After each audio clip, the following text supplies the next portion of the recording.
This thing is so cool. I haven't looked at it for a number of years. Kind of forgot how cool it is. What's that hiding? Check that out. Even has a refueling door by the engine compartment. Look how tough this thing is. It is a Hasbro armored car built for G.I. Joes. Built for 1/6 scale military figures. It's seen a few battles in the Nut and Fancy household. Lots of military setups when the boys were younger. It's coming out of storage for this video. Great way to intro the topic we're going to talk about in this preparedness philosophy video in TMP. If you like such things, stick around. I think you'll like the no nonsense, no BS talk that I will attempt to do in front of the camera. And this, again, is our intro. Look how tough that is. That is so cool. For instance, the hatches, you know, open up. Forward top hatches, just like they did in real life. So the driver could see where he's going. 37mm gun. This was a reconnaissance vehicle. And the way this is kind of brushed in white, I don't know if you can tell if the camera's picking it up. It's OD, but it kind of has a white dusting on it. And I didn't check the numbers on it or do any research. But it's probably a Battle of the Bulge participant. Be my guess. And its job was not to engage the Panzers, the Tigers, the Panthers. It was to see what's going on. Do some reconnaissance, scout, report back. But what a cool toy, man. Oh, dude, there's a gun in there. Boys left it in from the last firefight. Not really period correct. Krinkov, no mag. This is probably a 21st Century Toys one. This is old. We've had this for a long time. I'll say like 10 years. I teach the boys to take care of their toys, hand them down to their kids. This is what kids should be playing with. Don't animate a video game. You can't. It does all the work for you. Animate a toy. Here, kids, play with this. Here's a couple G.I. Joes. By the way, the Panzers are coming. You have a bazooka, one armored car. I'd take them on with this as a kid. Look at the shells hidden in the turret. I bet this thing's worth some money now. I don't think they sold that many. They're big to store. All this 1/6 scale military stuff. Look at the side compartments here for holding tools. I mean, this is plain. This is a great toy. So cool, man. Armored car. And so far, so good. It has a 1919 Browning that goes on top of here and a pintle mount. It's in storage in some bin. I'm not going to spend the hour looking for it, but it's really cool. Let me ask you this. Since we're talking about this armored car, would this be the perfect bug out vehicle today? What would you think? I bet you a lot of guys will say, yeah, I would love to have that. That'd be a great bug out vehicle. That's what this video is about. And I'm going to debunk the fantasy of the bug out vehicle because there's a lot of nonsense on the subject, I think. And I don't know if it's entirely, and I'll say our fault, because a lot of what people go off of is pop culture, media, movies. And that's where they get their ideas of what a bug out or an escape, in some ways of thinking, a combat vehicle should be like. There's been some video games. I don't know all the video games. Sorry, not a playa. Not really. Death Race, Statham, something. It's like those demolition derby ones where all the vehicles are armored and they're blowing each other up. Mad Max, series of movies. You know what I'm saying. Zombie movies, there's a variety of them out there. If I have some screenshots, I'll roll them in. But that kind of gives us an idea in our minds what such a vehicle should be. And this will lay down the suppositions, the foundation of what we need to discuss here, so we make the conversation productive, so we make it real. One of the suppositions we'll say is it's not going to be a combat vehicle. I think that's pure fantasy. It is. In fact, I'll wait. We'll go to point one here. I'm going to have like 10 points. I'll go over what I think a good escape bug out vehicle should have realistically, but it's not going into combat. Just like this armored car, this was again not designed to take on a Tiger tank. It didn't have the guns, didn't have the armor, This was the mobility side of the equation. Sound familiar? Stuff I've always talked about. Haul butt in there, 60 miles an hour, see what's going on, get the heck out of there. If you get in an emergency, you have a gun to maybe survive. This thing was not armored very well at all. It could get wasted by even a light anti-tank gun. Kind of like the same philosophy of an M2 Bradley, M3 Bradley IFV. You know, they're fast tracked vehicles designed to be paired with the Abrams tanks. They don't have a lot of main gun weaponry, 25 millimeter chain gun. They do have some TOW anti-tank missiles, and they are deadly in that role, but that's not their main job. The main job for your bug out vehicle is to take you from point A to point B, maybe point C. That's a job. It's not to engage in combat. It's not to do Mad Max Thunderdome, not to take out zombies and all this other nonsense we see in the movies. It's not. And that makes it more realistic for what we're going to talk about. Another supposition or foundation for this discussion is really a bug out vehicle.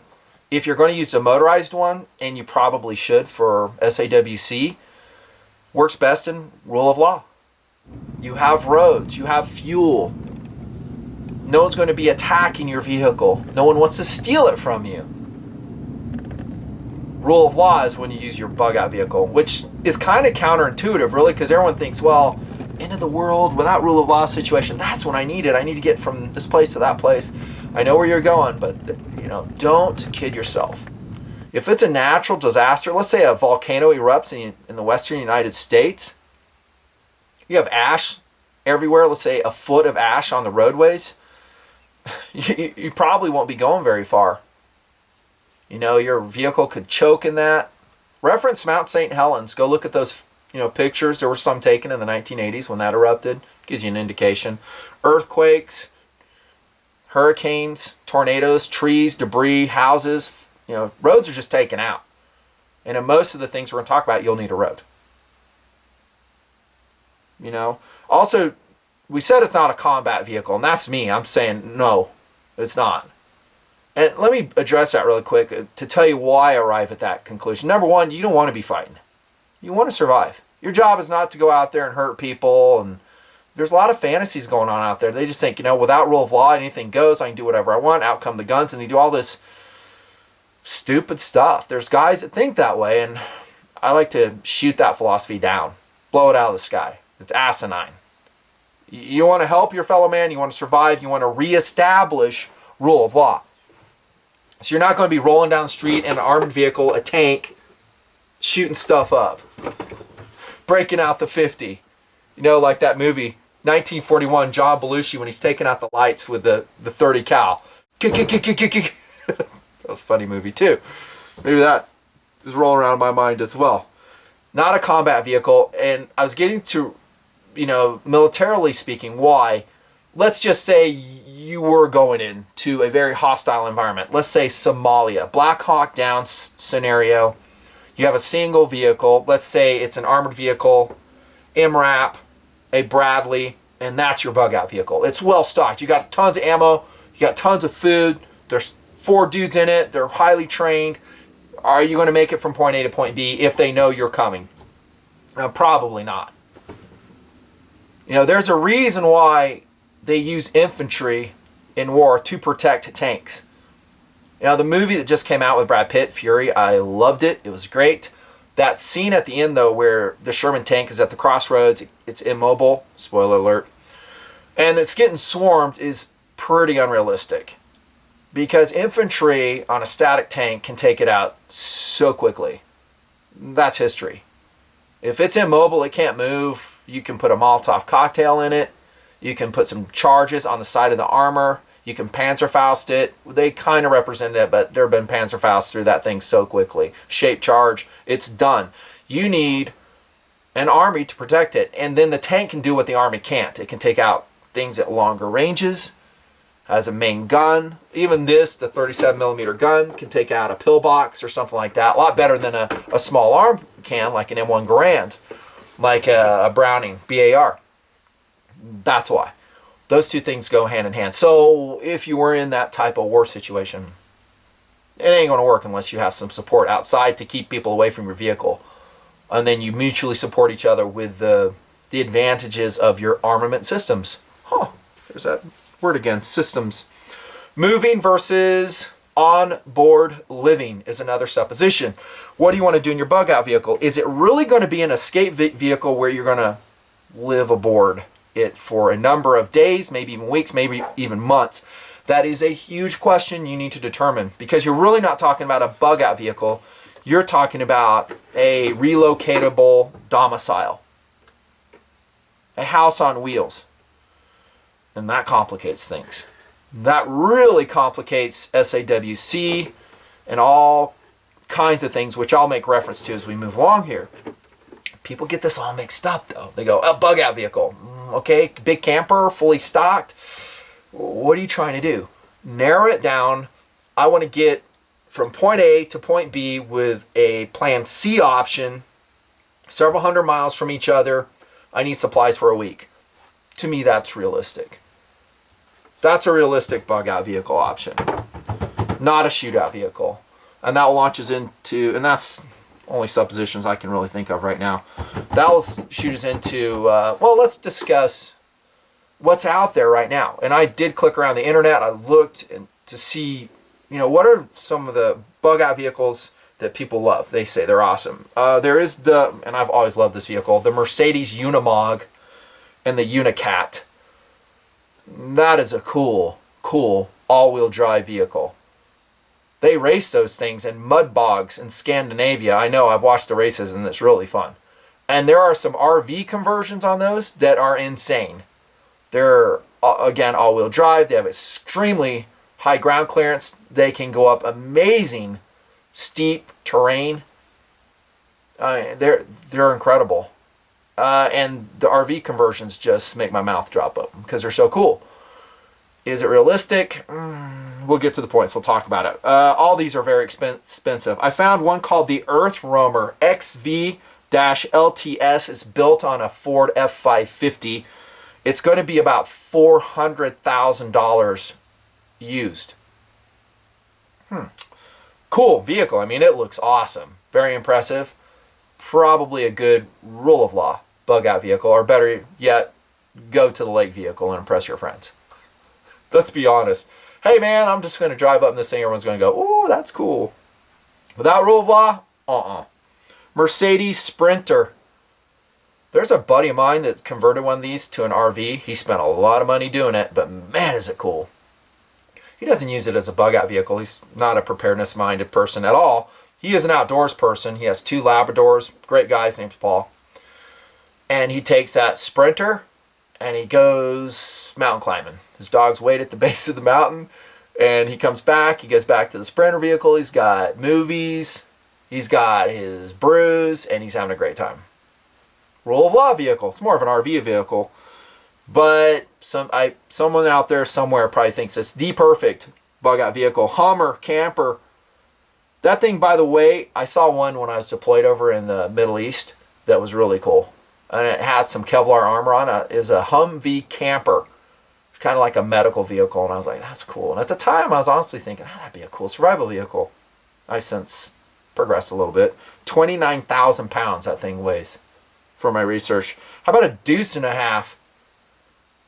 Is that the perfect bug-out vehicle? We'll talk about that a little bit. In some ways, you might be surprised. It's better than you think. But in some ways, it violates one of my cardinal principles. XV-8HD. This is also an Earth Roamer. It's an F650. It's even bigger and more expensive. There's Jeeps out there. All sorts of descriptions. Really cool modifications. There's a Marauder Knight XV armored. And there's probably a lot more. And those are the flashy ones that get all the attention. And we're going to steer you away from those to something more realistic, something more useful. First thing that I think that a realistic bug-out vehicle should have, and that is camoed, low-key. Now, when I say camoed, you're probably thinking multicam, flat desert earth, OD, a little bit of snow camo over OD. That's not what I'm talking about. What I mean is that it blends into whatever environment you're in. It does not stand out. It does not call attention to itself. And all the vehicles I just mentioned violate that principle. Most of them. They stand out. They will call attention. Now, another supposition I probably should throw in here will be, let's say it is, if we're going from point A to point B, is no give me. You do have some roads you can drive. It is without rule of law situation. You do have fuel, sufficient fuel. You may be encountering some hostiles along the way. That's just a scenario we're going to throw out. We could vary it. We could get off into all weird variations of it, but that's a bare bones basic thing. The reason that's important is because here you come driving down and you're deuce and a half, which is camoed and woodland camouflage because you never repaint it. Doesn't matter if you did, it'd still be loud, very visible, and people are going to see you coming from a long way off. And maybe, just maybe, someone's really desperate and they've been walking for 3 weeks and here you come rolling down with your deuce and a half. Fuel, food, probably got some music blaring. You got a dude riding shotgun. You think you got it made. Lo and behold, that guy hides in the bush with his 30-30 and shoots a driver right in the head. Maybe shoots the other guys with his buddies and now he's got himself a deuce and a half. That's what I'm talking about. That isn't made up, by the way. That is based in history, and I'll give you a good example. Do you guys, and I may have mentioned him previously, rest his soul, do you remember Scott Helvenston? I think I said his last name right. He was a dude that was hung, his burned body, from the bridge after the Battle of Fallujah. He worked for a contractor in Iraq, doing various details, and they sent him out one afternoon, contrary to what his recommendations had been, and that is to up armor. And they totally didn't listen to him. He said, we need more men, we need more armament. I think they were just running supplies to a hotel or something really non-glamorous like that. And if I remember the details right, they're in some armored Suburbans, white Suburbans in Iraq. Do you think those stood out a little bit? What vehicle blends in the Middle East? I've spent a lot of time over there, and I'll tell you, a freaking Toyota Deluxe with a llama or 6 goats in the back. That blends in. Beat up and rusted. Burning oil. That blends in. We're talking about being low-key, being camoed out and blending into your environment, and that's what those contractors should have done. They should have, pitched, and I'm not blaming the contractors that got aced in that. I think it was very sad, and it doesn't matter how armored your Suburban is. When you're lit up with a bunch of RPKs, bunch of RPGs like those guys were, you're going to get overwhelmed. And they were highly trained, they were highly armored for the size of force they had. If my data is correct, they got wasted. See my point? It's much better to be below the radar, not seen, not heard, not even thought of, and move quietly from point A to point B. And never have to hurt anybody, that's always the best, and never have to defend yourself. Had I run that mission in Iraq, I'd say, you guys can get rid of those Suburbans. We ain't doing that. Go out and get some white Mercedes, beat up Mercedes like is driving all over Riyadh that I saw. That was Saudi Arabia, not Iraq, but same vicinity, same concept applies. Get some technicals like you see in the movie Black Hawk Down again. And that's how we're going to transport. And dress just like the locals. Not a military garb, not an LBE, not with your beard, not with your chaw. Grow your beard if you want, but you better hide it up with an abaya, and you better look just like a local. That's how you transport. Then no one's the wiser, and then you have really, really good OPSEC. You don't have any locals, indigenous locals in your operation that can compromise your timeline. Hey, they're driving out at 9 a.m. Thanks. We'll light them up with RPGs. That's probably exactly what happened. Someone knew when they're coming, light them up. They're easy to spot. They're in Suburbans. Poor Scott, man. He did not deserve that. Dents are good. Steel, rusted metal's good. I was going to say steel wheels are good too. Not mag wheels, nothing flashy. Now, if you want to paint it to look beat up, awesome. But at a distance, and I would say that distance is about 50 feet, if I look at your vehicle and I go, that's a piece of crap. That's a good vehicle. that's what you want. Not this. Getting back to the concept, you may have an armored vehicle and you think you're awesome, right? You're going to get lit up, man. If someone wants to light you up. If this vehicle's rolling down the road and I need to take it out, I can do it. No problems. I'll take out the tires. couple Molotov cocktails, dude. And you have to kind of expect that's what some bad dudes will do, perhaps to your vehicle. One thing I would like to install, speaking of blending in the vehicle, is a smoke generator. That's just me, just thinking. If I had whatever vehicle, smoke generator, and have various levels, so it looks like I'm just burning oil wherever I drive, and then I can really crank it up if I need to hide and escape. Yeah, kind of like an octopus squirting ink when he needs to get away. I don't know why I came up with that example. How about number 2? Reliable. Doesn't matter how cool your vehicle is, if it's going to break down on the side of the road and strand you, it's all for naught. It has to be mechanically sound. Has to be. It should be well maintained. Engine oil should be changed frequently. Should be tuned up. Tires should be good. Brakes should be good. Everything should be good. How about old versus new? Do I get an older car, or whatever vehicle we're going to end up talking about here in a second, or a newer one? It's clearly up to you. The newer ones are easier to maintain, but there is some advantages to the old technology that doesn't need computers, that are easily tuned. And some people may go into this, they'll say, well, I like the older technology because it's not subject to EMP. There's no onboard computers to fry. Like this thing, dude, impervious to EMP because it was all analog technology, for lack of a better word. It's got to be reliable, and you should maintain it. Number 3, moving along. Protective. Your vehicle, your bug out vehicle has to be protective. Now you may be going, nothing. You said it's not a combat vehicle. What are you talking about? Protective, armor? No. I'm talking about weather and the elements. And that's important because let's discuss some other vehicles that maybe some people would be thinking of as a bug out vehicle that may or may not depend on gasoline. How about motorcycles? You guys know I'm a big motorcycle guy, right? Adventure biking, sport touring, dirt biking, do it all. Is that a great bug out vehicle? No. You're exposed to the elements, number 1. You're exposed to everything. You're exposed to a guy throwing something at you. You're exposed to wind, rain, and you can't carry a lot. It has no cargo capability. You know, as an additional vehicle, absolutely. Just to buzz one person to this point, to that point, run some small parcels, doable. Depends on what your system you're putting together is. Could happen.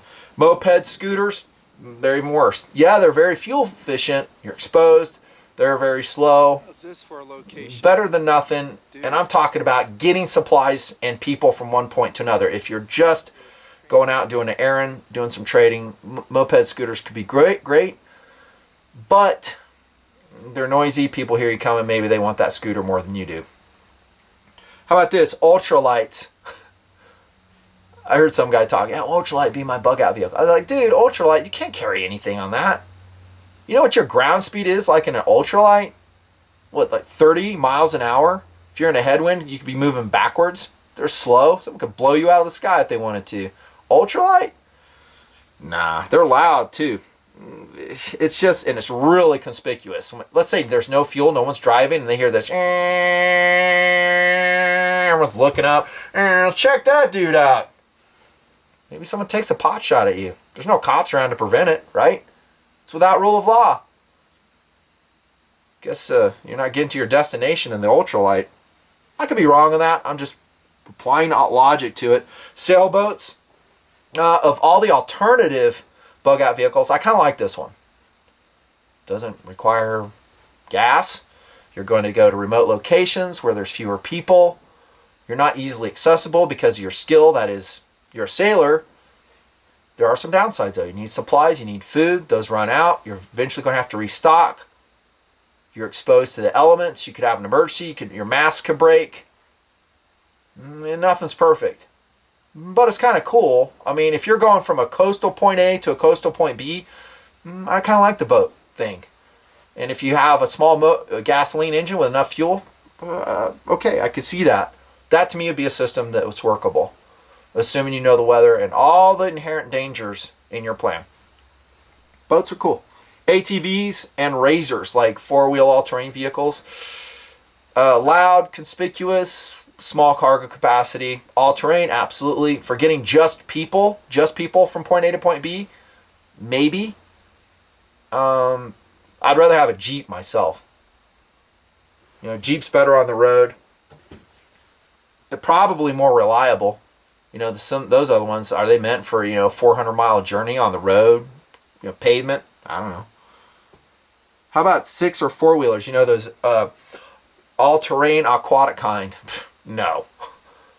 As a bug-out vehicle, again, they're way too slow. They go like 25 miles an hour, no cargo capacity. These are things that are romantically cool, that people think of and they go, oh man, that'd be so cool. Try it out and you may think otherwise. And here comes one. You guys may disagree with this one, but I feel strongly about it. VW Bugs. Volkswagen Bugs. Bug-out vehicle. I'll strike a neutral tone on this one, and this is why. Because I had a Bug. I spent a lot of time working on that Bug. I pulled the motor more times than I can count. Turned out pretty cherry, by the way. Did a cow look Bug. Not a sandrail, not a dune buggy. Nothing like that. Just a cow look Bug. Photo of it. There you go. I've talked about it before. Cheetah was its name. But it wasn't reliable. There's always something going wrong with it. Electrical, brake problems, wipers quit working, wheel bearing problem. It's an old vehicle. Remember that old versus new? I said new's better. New's better. Now, if you can get one and go through it and replace everything, you're still probably going to have problems. If you don't believe me, just go look at the desert races where guys are running that system. They're almost always breaking down. Yeah, but they're running those things hard. Things break when you run them that hard. You don't think you will be running your vehicle hard? You just might. Now, they have Volkswagen engines in the Seal vehicles, and they ride them really soft going in. They ride them really hard going out. Why? Because they're afraid they're going to break. They're lightweight, air-cooled motors, but they have limitations. There's a couple. It's interesting. It's got to be reliable. It's got to be protective. If you could ideally put some armor on it that was super lightweight and didn't add to the overall weight of your system, I'd say go for it. If that guy tries to shoot through your door and you have something that stops it, yeah, I'm for it. I'm not saying I'm not. I'm just saying realistically, most armor is very expensive. You won't be able to afford it, and it adds a ton of weight to the vehicle. If you don't believe me, Google vehicles that do armored conversions on all types of vehicles. Look at the pricing structure and look at the overall gross vehicle weight when they're done. The vehicles dignitaries, presidents, politicians run in. That's what I'm talking about. Number 4, it's got to be long range. It's got to be refuelable. Going back to some of those other vehicles I talked about. How long range are they? Let's use my bike. Right now, for my adventure bike, I have a Suzuki V-Strom DL1000. This is a 2012. Love the bike. I know I need to upgrade to the KTM. I hear you. Maybe one day a 1290. But the Strom's a great bike. About 185 miles, I'm out in the middle of nowhere. I'm getting nervous on fuel. Now, I have cans strapped to me. If I eke it out, drive it all the way to empty, depending how I ran the throttle, maybe I can get 225 miles out of that tank. And it's a pretty big tank. I think it's like a 6.6 gallon tank. I would plan on a vehicle that can do 400 mile legs, at least 300 mile legs to get you where you need to go. And don't plan straight line distance because you're probably going to be backtracking. Oh no, that road is closed. There's people here. I can't get there. You're going to have to use an alternative way to get to point B. Lo and behold, you're going to be burning more gas than you thought. You may be accelerating hard to get away from folks. Yeah, so more gas, the merrier. Well, that's why I like my human-powered vehicle, like a bicycle. You're going to go 400 miles on a bicycle. You could. I mean, I showed you that bike in one of the philosophy videos about that transporter bike. That was cool. You're exposed. How much can you carry? I mean, you're going to be carrying some very lightweight stuff. Maybe a bug-out kit, and that's it. Doable? Yeah, it's doable. Heck, in Vietnam, the Viet Cong were using bicycles to haul 155 millimeter shells down the Ho Chi Minh Trail. That was probably, 700 mile journey they're doing on a bike. Crazy, man. Diesel's probably best, though. Now, I've got a friend, Mike. He's got a deuce and a half. I told you about this. His game plan is, hey, I can crack open transfer cases, and I can burn that fuel. I think he's done a conversion on his motor or whatever. So he's got theoretically unlimited fuel for his deuce and a half. But go back to what I said about the deuce and a half and how conspicuous it is. unlimited fuel or not. And again, this is a scenario where you have some bad people wanting to do bad things to you. If it's just a simple natural disaster and everyone's being chill and stuff, that could actually be a very useful vehicle. Because you can help other people. You can pick up their stuff, transport them over to this city. It'd actually be awesome. So the supposition, if we just tweaked it a little bit and said, hey, you don't have to worry about people shooting at you and stealing your vehicle, then a deuce and a half, and probably a lot of the other vehicles I mentioned at the outset, like the Mercedes Sprinter, the Mercedes Unimog, would be great. So there's all different levels. We're kind of assuming the Mad Max worst level on this, just for interest. Unicat, by the way, Unimog gets 8 miles a gallon. So think about it. How much diesel am I going to have to carry to go that 400 miles and then some? It's a lot of weight. It's a lot of money. It's a lot of on-premise fuel storage that you'll have to have. 400-mile range standards is what I think you should plan on. That takes to the next one. And this is interesting because it kind of goes to that back one. The last one, it should be multi-purpose. It's really easy to theoretically sit on the internet, talk on the message boards and go, yeah, it should have this, should have that. My vehicle's going to have this. Do you really have enough money, enough resources, enough storage space at your domicile, wherever you live, whatever state you live in, to have a dedicated bug-out vehicle that you don't use? No. I seriously doubt anybody does. So when you go to a message board and see people talking about that, they're just talking out their butt. Hey, I'm having this, I have that. Now, if they have something set up and they drive it all the time, it's multi-purpose. That's a concept here. I'll buy that.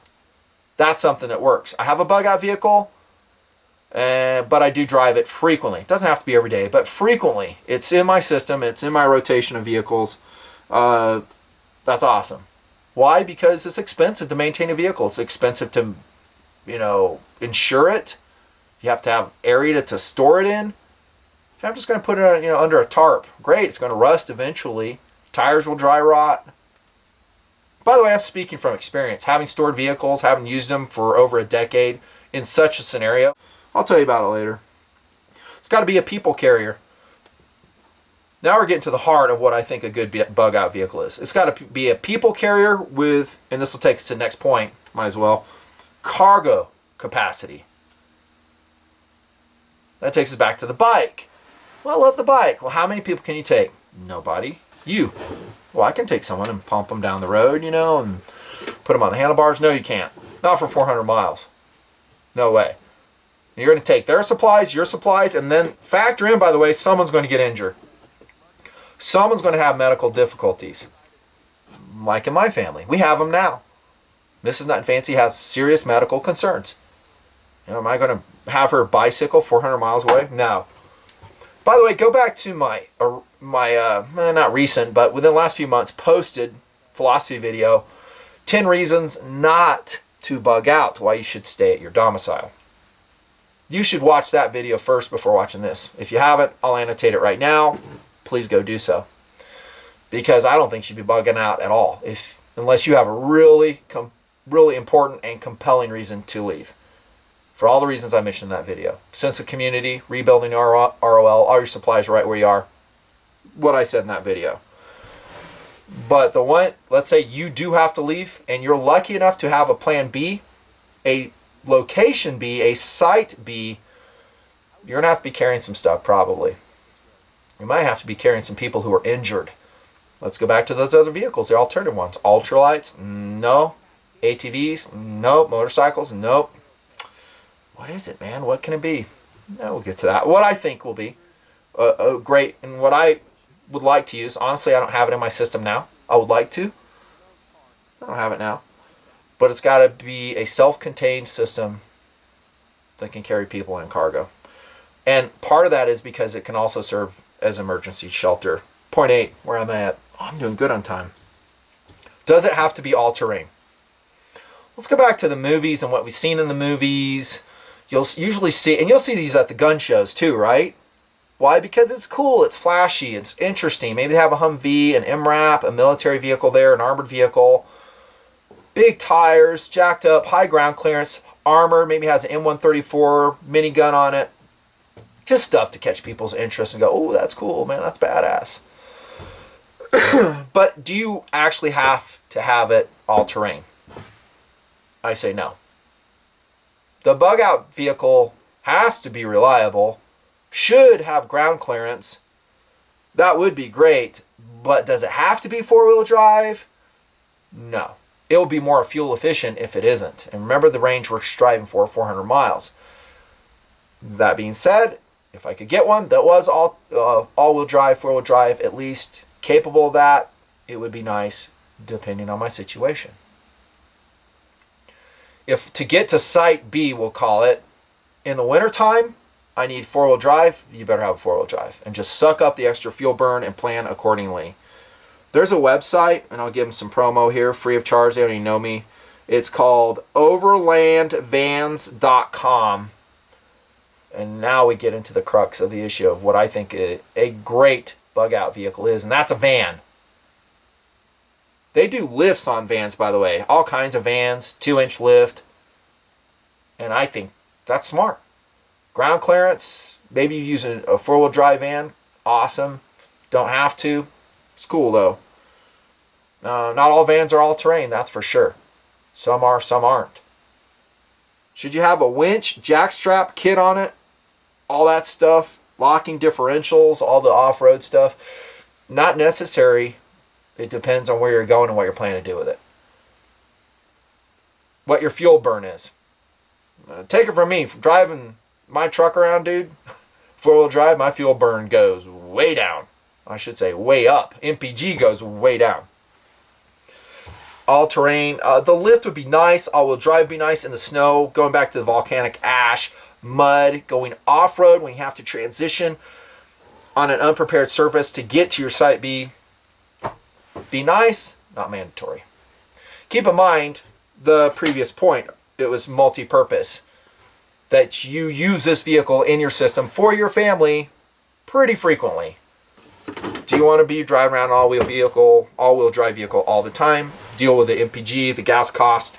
Maybe you do, maybe you don't. It is definitely a consideration. That takes us to point 9. It's got to be ready.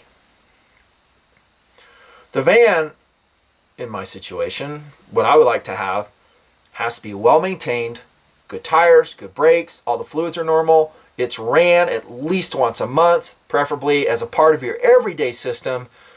It's ready. It's ready to go. And it always has a full tank of gas. If you don't have a full tank of gas, you have somewhere you can go, either on your premises or some nearby, where you can fill it up to the full mark, and then you have cans ready to be placed in the vehicle to get that 400-mile range.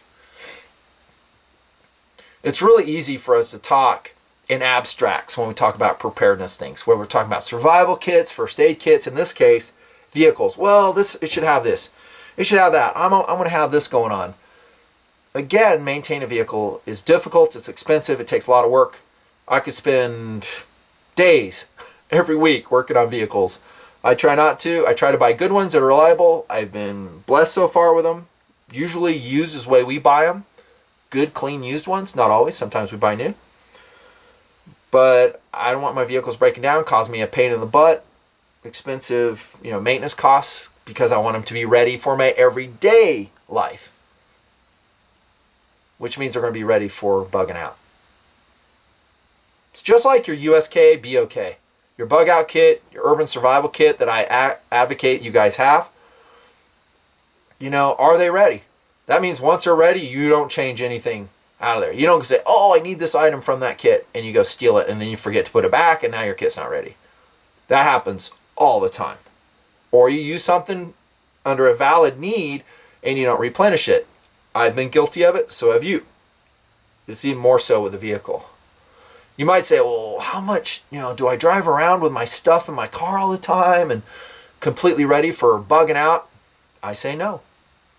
I think it's added weight. It's not necessary. You'll have a good idea when something weird's getting ready to go down. Says me. Unless it's just an out-of-the-blue natural disaster, which could happen, depending on where you live.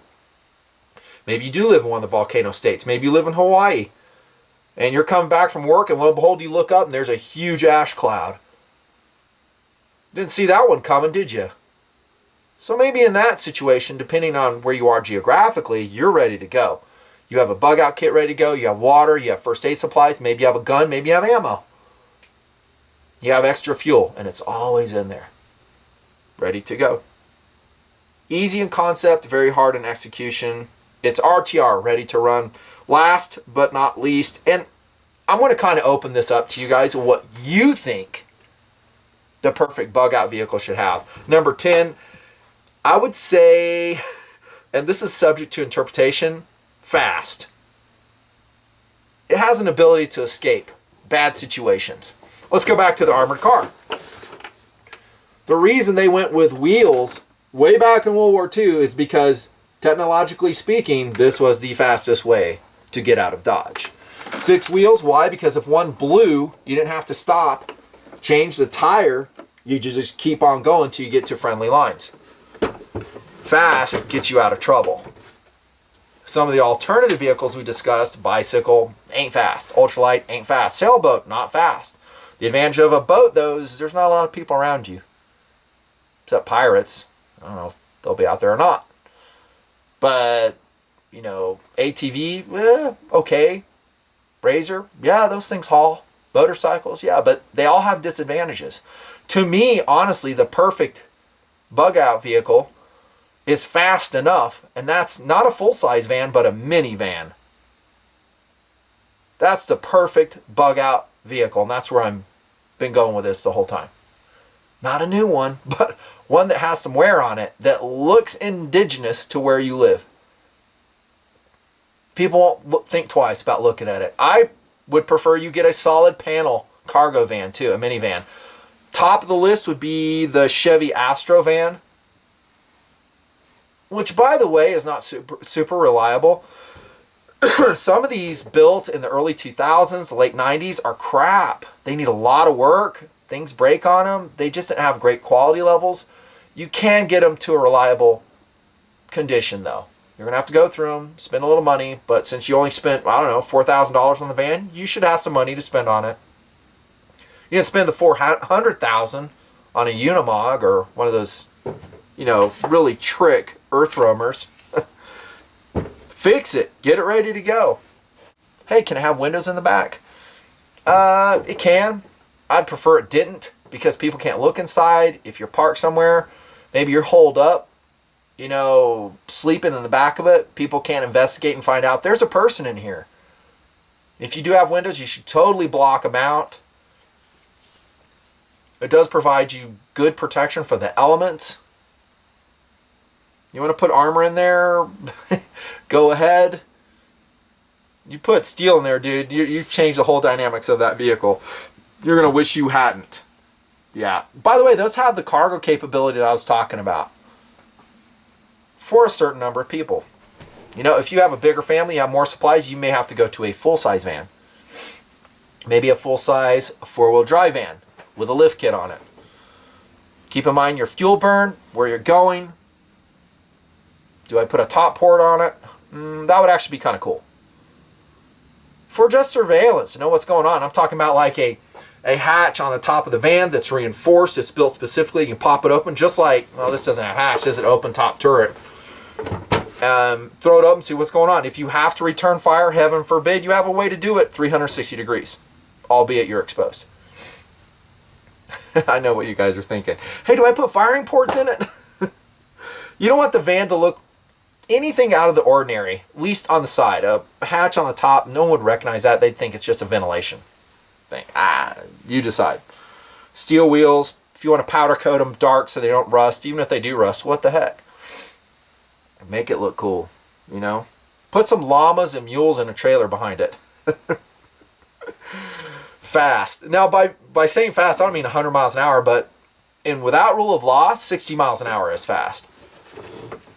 That's moving when no one else has fuel. So, keep it real. There's a lot of fantasy talk about bug out vehicles. The ones I talked about. Oh, this is a perfect vehicle. It's a perfect recreational vehicle to impress your friends. You roll up in a Unimog. Oh, that's awesome. You're getting 8 miles a gallon in that thing. What's it weigh? 25,000 pounds? How much fuel can you take? Not a lot. No gas being pumped.